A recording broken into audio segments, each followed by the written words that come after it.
अगले दिन सास सीमा के पास आती है। बेटा, ये मेरे गहने हैं, इसे अपने गहनों के साथ जोड़कर सुनार को दिया। जितने पैसे हो ले आ, डॉक्टर को आज ही देने हैं।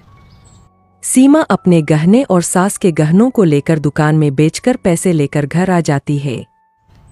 माँ जी, सिर्फ 3 लाख रुपए का ही इंतजाम हो पाया है, बाकी के पैसे कैसे आएंगे? बेटा, अब तो एक ही चारा है, हमें जमीन भी बेचनी पड़ेगी।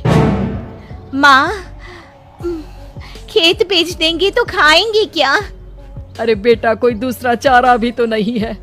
रोहन ठीक हो जाए तो वो मेहनत करके इससे भी बड़ी जमीन ले लेगा। सास बहू मिलकर खेत भी बेच देते हैं। अब पूरे पैसे लेकर सास डॉक्टर के पास जाती है।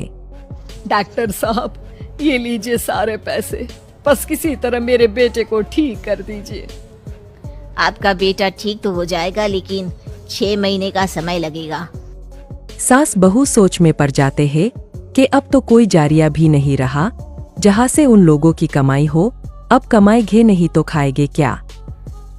माँ जी, मेरे माता पिता ने लड़की होने के कारण मुझे ज्यादा पढ़ाया लिखाया नहीं, लेकिन ट्रैक्टर चलाना सीखकर मैं कुछ काम करने के लायक तो हो ही गई हूँ। अरे बेटा, ट्रैक्टर अब कहाँ चलाएगी, खेत तो बिक गए हैं।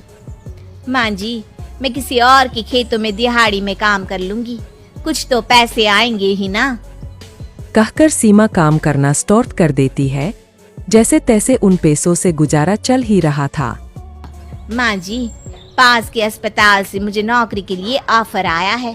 पैसे भी ये 4 गुना ज्यादा मिलेंगे, और अब खाने पीने दवाई के साथ हम कुछ पैसे भविष्य के लिए भी जोड़ पाएंगे। लेकिन काम क्या है बहू? माँ जी, मुझे अस्पताल की एम्बुलेंस चलानी है। अरे, तू तो मेरी बहू नहीं, बेटा है बेटा। जरूर जा बेटा।